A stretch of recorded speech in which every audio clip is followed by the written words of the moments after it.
Ce mardi 29 juillet 2025, Mojib, le mouvement Jigéen Pastef de Niassia, en partenariat avec le ministère de la Formation professionnelle et technique, a organisé une cérémonie de remise d'attestation de fin de formation aux 200 femmes bénéficiaires de la commune de Niassia. L'initiatrice de ce projet s'est prononcée sur comment lui est venue l'idée. J'ai initié cette activité étant natif de ce village.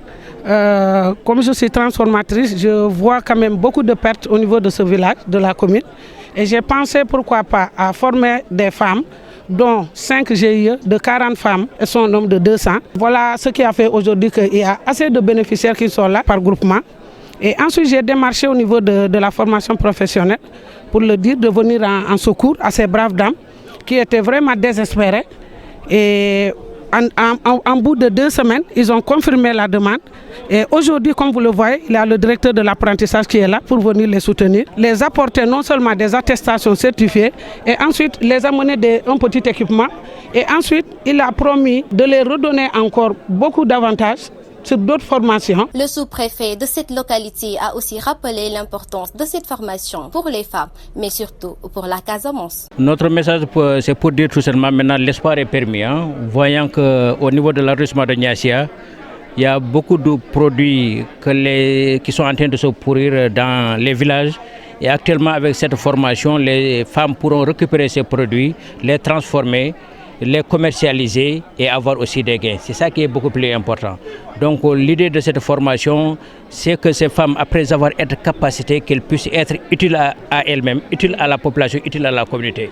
Donc l'État du Sénégal, à travers le référentiel 2050, comme vous l'avez bien constaté, est en train vraiment de chercher beaucoup d'opportunités pour appuyer ces femmes dans tous les secteurs. Mais actuellement, on ne peut pas demander aux femmes d'aller tout simplement travailler sans avoir une certaine capacitation. Raison pour laquelle le ministère de la Formation professionnelle et technique est en train de mettre l'ensemble des moyens pour permettre à ces femmes-là d'avoir beaucoup plus de capacité pour pouvoir transformer ces produits, les commercialiser et pour avoir encore beaucoup plus de revenus. Le représentant du ministre Moustapha Ndiack Sarré est largement revenu sur les engagements du gouvernement à accompagner ces genres d'initiatives. Il a aussi félicité l'honorable Jacqueline Sagna pour cette belle initiative. Le ministère est venu appuyer cette formation en remettant l'attestation de fin de formation à 200 femmes qui sont devenues maintenant des femmes entrepreneurs.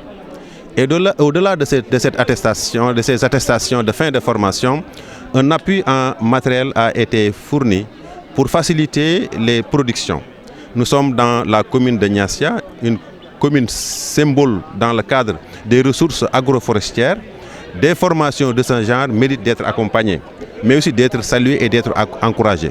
Raison pour laquelle nous avons mis en œuvre cette dynamique qui démarre aujourd'hui par la formation de 200 avec l'appui en équipement, mais aussi qui va se prolonger.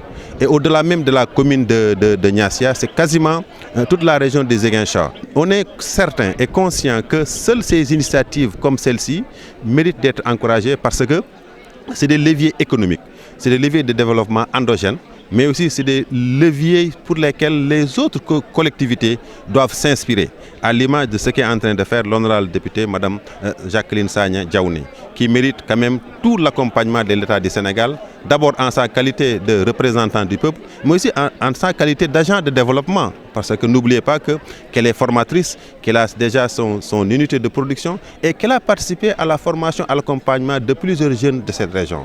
Sous ce rapport, le ministère quand même compte accompagner son unité d'occupation, mais aussi compte inciter les autres fils et filles de la localité à suivre les pas de l'honorable député, pour qu'ensemble on puisse quand même arriver à avoir un Sénégal développé, un Sénégal quand même où les jeunes restent sur place, se forment sur place et travaillent sur place, mais aussi participent à l'effort économique que déjà annoncé par le président de la République, matérialisé par monsieur le ministre à travers le gouvernement et pour lequel le ministère de la Formation professionnelle et technique est en train de donner des éléments de réponse. Ces femmes, désormais spécialisées dans la transformation, se réjouissent et demandent la continuité de ces accompagnements. Contentement, oui, et remercier encore notre députée, honorable Jacqueline Sagna.